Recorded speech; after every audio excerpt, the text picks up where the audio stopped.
Hi guy, welcome to the AMIGArama podcast. As always, I'm your host Lorfarius, and in this week's show we will be taking a look at FIFA International Soccer. As I'm sure I've said very many times before, I'm not the biggest of football fan, so I'm quite looking forward to seeing how this show will turn out. Before we get to that, we do need to have a look at some of the latest Amiga news though. First up, I know I recently went on about my little adventure in trying to get an A3000 and how I've sort of springed off that into the Checkmate 1500, but back in May it seems that Stephen Jones paid a visit to SWAG, which is the Southwest Amiga Group meetup. Whilst he was there, he spent a good hour doing a presentation, going through the creation of the system and what the future of it will be. I watched the whole thing through. It was about an hour long, and I must admit that I found it really interesting, as he also mentioned bits of his time with Commodore and the fact that he wrote down some of the Commodore storybook with David Pleasance, which came out last year I think.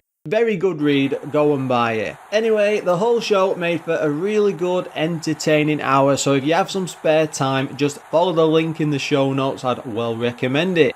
I always try and keep my eye out for new releases, and I just noticed that a brand new CD32 release has come out called Pong 4K. Now, thanks to the Saberman YouTube channel, there's a full link in the notes of course. A download of it is €5, which is really cheap, or $9 for the CD edition, which comes in a fancy full colour DVD box, and it even has an A3 poster. I will say I haven't had a chance to play it yet, but from everything I can see, it has a very strong Speedball 2 vibe about it, especially with the graphical looks and the movements of the bats and things around the screen and the backgrounds in the audiences. There's some rocking tunes which always gets me attention for Amiga games. I don't think the CD32 gets many new releases like this, so it's always great to see some homebrew coding in action. From the store link, in the usual place, it claims to have real full screen 320 by 260 pixels, animated CDXL intro using Ham6 mode. I'm not sure what that is, but it sounds very impressive and I'm sure it's something for Amiga fans.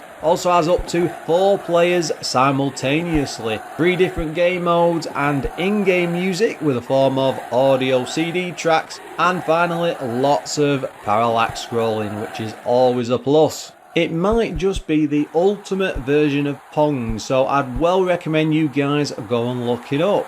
Finally, I'm sure that Dan Wood from the Retro Hour podcast doesn't need any introductions here, but just the other day I noticed a new YouTube video has popped up from his channel based around AMOS and STOS Basic. Both were a fully functioning game programming language which were responsible, I'd say, for a string of Amiga hits, and he spends a good 20 minutes going through the full history and interviews Francis Lynette, who came up with it all originally. I've no clue about this stuff, I'll happily admit, and it even managed to keep me hooked, so I thought it was well worth bringing up, as I'm sure we've got some budding programmers in the audience.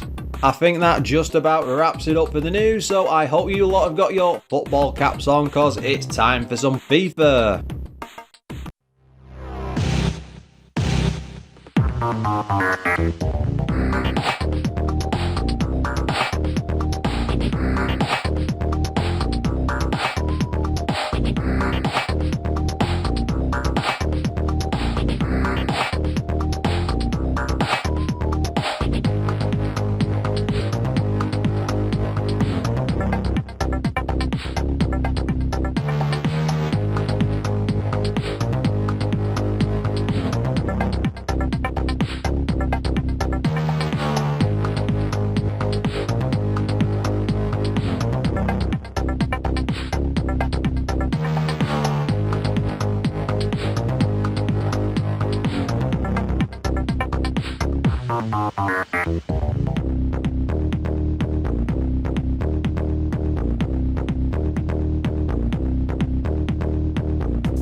I know some of you are going to be really considering turning this week's episode off, basically because I'm covering a football game. So I do have to say it's been almost 12 months since we last did one. I think Sensible Soccer was around episode 42, episode 44. I'm not even sure how long ago that was now. It seems like a lifetime since, and we definitely haven't done anything since. I am by no means a football fan. I have no interest in the sport whatsoever, but when it comes to the game, it's very basic, it's simple to play and get into, and it's often a lot more fun to play that than to actually watch the sport itself. And the main reason I want to cover FIFA this week is, well, it's such a massive series, it's a huge influencer even today. This is right at the beginning of where all that took off and where this became like a juggernaut. And I want to cover all of the big football games eventually on the Amiga. I'm looking into things like kickoff and goal. I'm quite sorry to say I've not been able to find any sort of history or development notes or anything like that. So by chance, if anybody's found stuff like that, drop me a line. I suppose that's very lazy, isn't it? Rely on listeners to help out with background research. Though guys, honestly, I have tried as much as I can do. I'm always wandering around and hoping to find something special. I'm bound to have missed something. Anyway, let's continue with the show. Now, FIFA was published by EA. They did Adventure Construction Set, Arctic Fox. I always try and pick out a few interesting games. The Desert Strike series, or the Strike series, the one with a copter. We did Desert Strike many moons ago. I think it was episode 14, 15, something like that. FA18, Interceptor, Kid Pix, Skyfox, etc, etc. I could go on about EA's games for ages, but they released a fair ton, and then it got to around about, I think it was 93, maybe late 92, and they just dropped off the Amiga chart completely and just stopped releasing very many games, effectively because they'd gone on to like the consoles, and that's where all the money was. Now, the developer behind this was Visual Sciences, and they only ever worked on this, and it might explain a bit more when we get to the development side. This came out in 1994 on just 3 floppy disks. Weirdly, especially with this being EA, there was no AGA version, but it will play a lot faster if you've got a stock Amiga 1200. It also has full 2-button support on the controller, which definitely is a plus. Of course, this is a 2-player game, and it was priced at £29.99. It had a team of 2 coders, Brian Marshall, who did Second Samurai and Street Racer. I think that's a bit like Super Mario Kart. I might be thinking of a different game there. And also David Cohen, and he only ever worked on FIFA. Graphics were done by George Gunning, again only on FIFA, and Mark Island, who also worked with Lemmings 2 and Walker. And we covered that, didn't we, a long time ago. Music-wise, we've got Anthony Putson on the team. He worked on Aquanaut, Bograts, I do like that name, Colonization, I can't read my own writing, Mortal Kombat 2 and Primal Rage. Apologies to that guy, working on colons. What am I like? After great success with the Madden and NHL hockey games, EA was actively looking to expand into more sports titles. After creating a prototype football game using the engine from Madden, they realised it just wasn't good enough. Football isn't a great seller over in the US, so the idea behind it was, it was mothballed until game developer Matt Webster got involved. He looked at the likes of Sensible Soccer and felt an isometric viewpoint would be completely different to anything that the competition had, and he's definitely right there. They used a Mega Drive development kit that was built off the back of an Amiga. That sounds very strange. Running an isometric demo up against a standard side-scrolling football game, it was obvious which way it would be best to go. Working from Widnes in the UK, after the prototype was selected, it was decided to relocate the game project to EA Canada, which is over in Vancouver. EA had a proper production studio with active motion and facial capture tech, which was ideal to develop this sort of a football game. Links between the UK and EA Canada still continued, but there were lots of late night calls for the development, and regular development goals meant the two teams could keep in touch with each other across the ocean. Now, the new isometric viewpoint meant that there was lots more detail and animation included in the game. Add to this an AI editor that allowed the football teams to move in actual formations from the game. They spent a lot of time making the players follow the ball correctly, which led to a more believable football experience, which depends on your point of view. Mark Webster felt the isometric view let the players see more of the pitch and get a deeper sense of building up moves on the actual playing field. It wasn't actually FIFA from the off. It turned out that the FIFA license popped up towards the end of the game's development, and FIFA as an organisation was actually quite new at the time, so it really wasn't much of a problem or even all that expensive to acquire the licensing for the players. This of course gave EA the rights to use club names and kits, likenesses and the leagues which none of the competition actually had, which if you think about it would have really made this game stand out from the rest of the crowd. Considering the beast that this franchise eventually went on to become, EA must have really got something right with the original game. You could even say that the FIFA titles today are football. It's what it stands for on the, well, mostly the consoles. I don't think there's very little of them over on the PC side, unless I'm wrong there. So to see that the Amiga was right there at the beginning and had one of the original versions and ports, and even involved in the whole development side, very impressive. When it came to the ports of FIFA International, it went out on the 3DO, Super Nintendo, PC of course, Sega's Game Gear, Mega Drive, and the Mega CD or Sega CD if you're over in the US. I do actually have a fair bit of experience with the original FIFA DOS game. I do actually think that this was my first ever PC football game because I bought a 486 and it was installed on DOS. It was actually really good, and again, I quite like playing football games, but I can't stand the sport itself. Though I will say I've completely given up on playing console-based stuff. I think the last one I even attempted or tried to play was FIFA 2013 over on the 360. It looked great, it was a lot of fun, but I don't really like playing a lot of online games with crying teenagers, so I completely avoided it. As you can probably guess, there's no sort of story for this or managers giving you speeches at the beginning. It just drops you straight into the gameplay. At the end of the day, it's football, it's a team game, and the idea is to just get stuck in and play.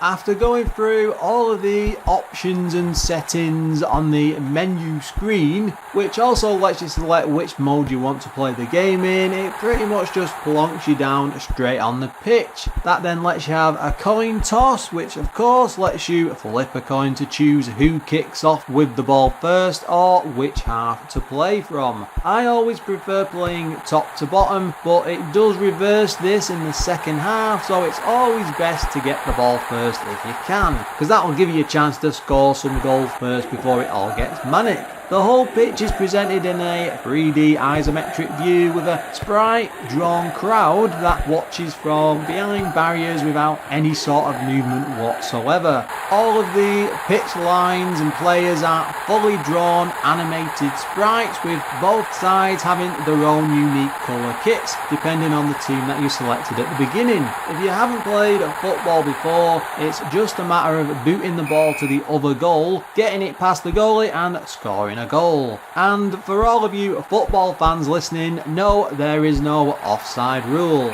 There aren't any in-game bars or info on the screen, but when it comes to throw-ins or kicking off from the line after a goal, a small text bar will pop up with the team name, remaining time and the score. That's functional at best, but it's not exactly pushing the Amiga to its limits. Each team has a rank, things like shooting, running and passing. That's rated out of 10. The higher the number the better, and it's not until you play with some of the greater players on teams like Brazil that you can actually tell any sort of difference. The balance is good enough that small teams coming from the middle of nowhere aren't going to be beating the likes of Brazil or other World Cup contenders from the time. Tom Stone from EA also makes a brief appearance as the announcer between matches to talk about what's to follow, but there aren't any actual voices, so nothing to get too excited about. He was involved in the development as well, by the way.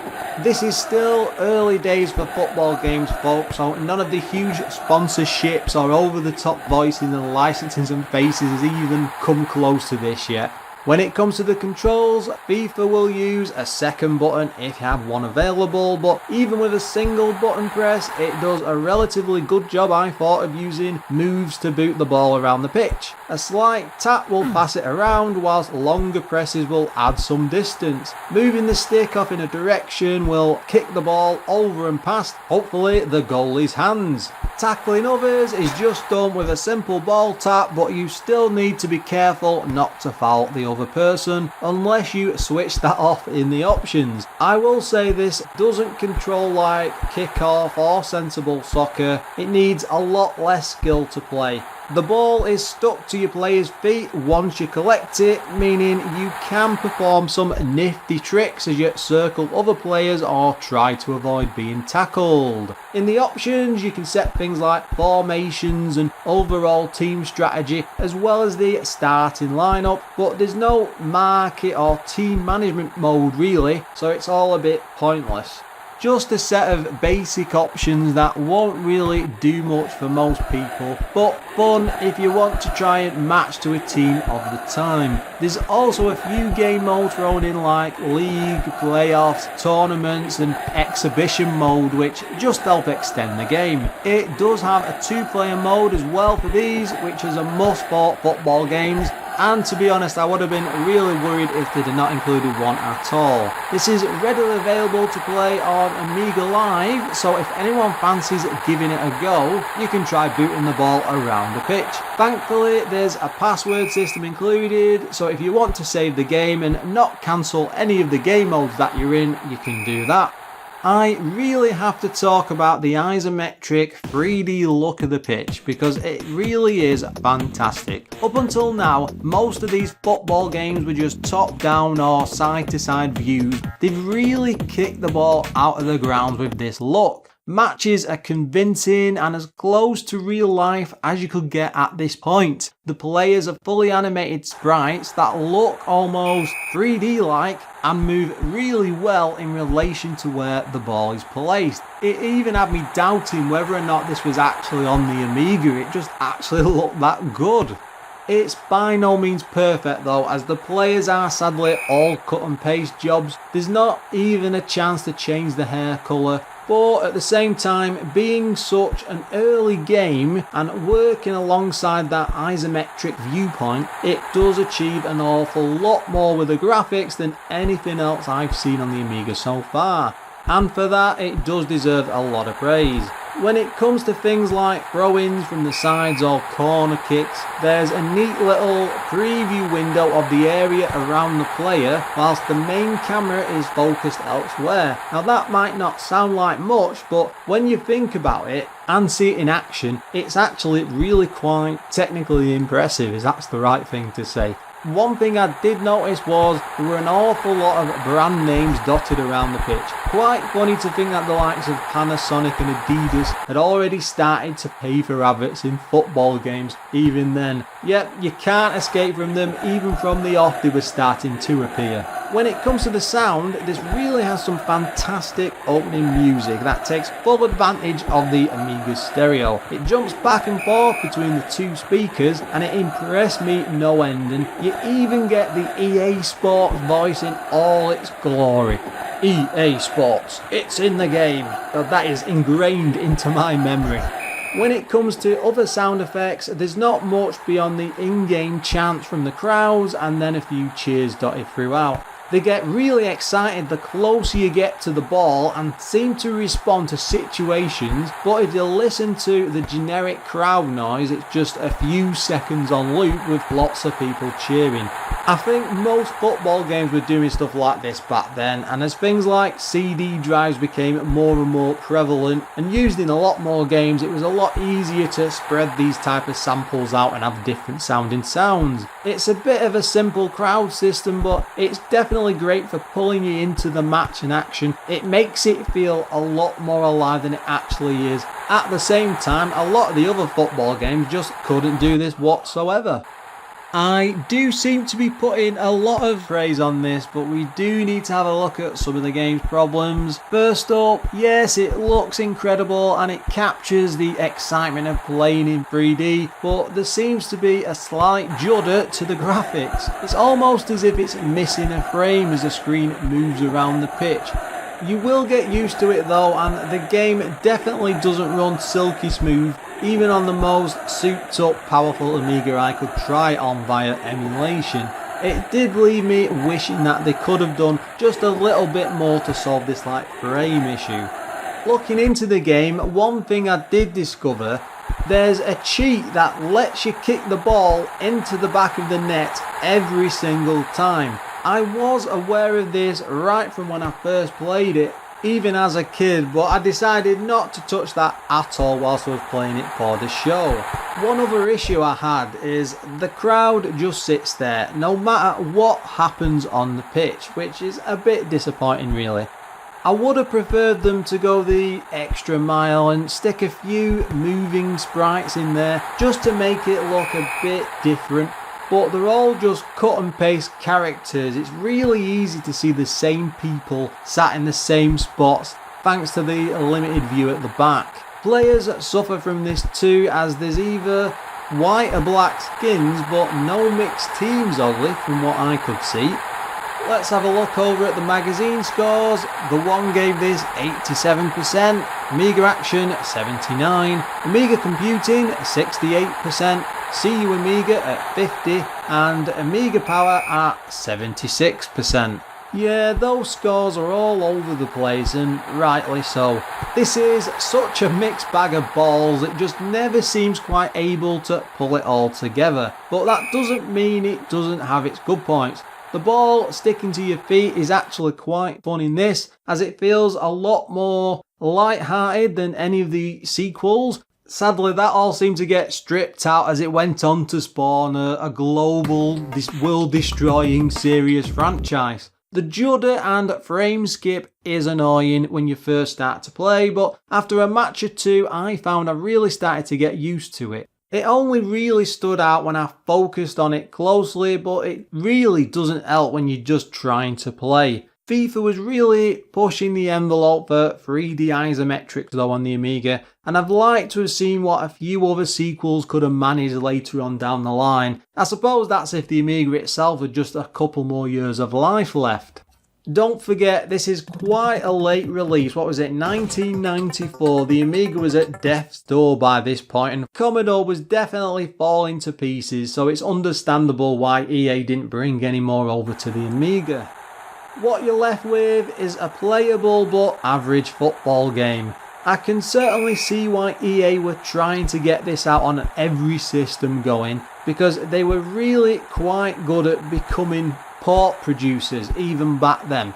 I had some fun with this, and although I often hear it's become a soulless series in the later games, this was all quite exciting stuff, and I would have loved to see more football games like this using that same isometric engine.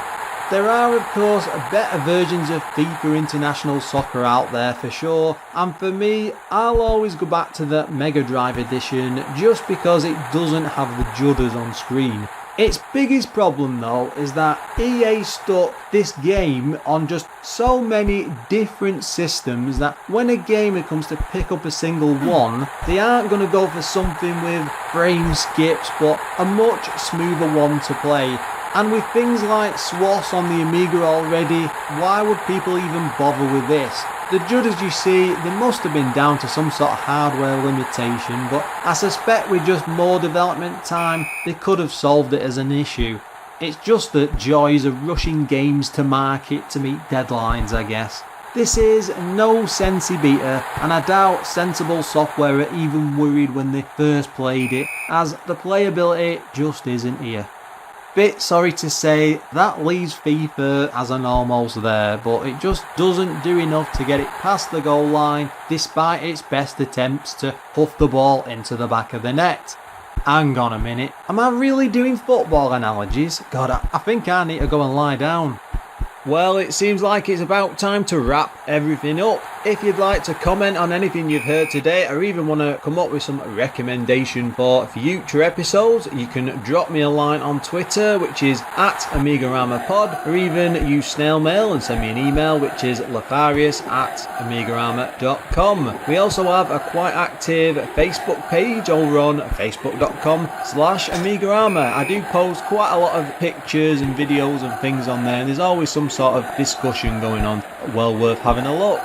We do need to thank our Patreon supporters before we sign out for the day, and I'm always hugely grateful to all the support they've given. If you'd like to join this list, you can do so over at patreon.com/AmigaRama. But for this week, the Patreons are 10 Minute Amiga Retrocast, Adam Bradley, Darren Coles, Graham Vebke, Glenn Milford from Casual Retro Gamer Weekly, Jason Warnes, Laurent Giraud, O'Brien's Retro and Vintage, Pistol, Bremsky, Quentin Barnes, Retro Ravi, Richard Legg, Richard Pearson, Sneff, Steve Engeldo, and Treble. As always, thanks for listening, and until next time, guys.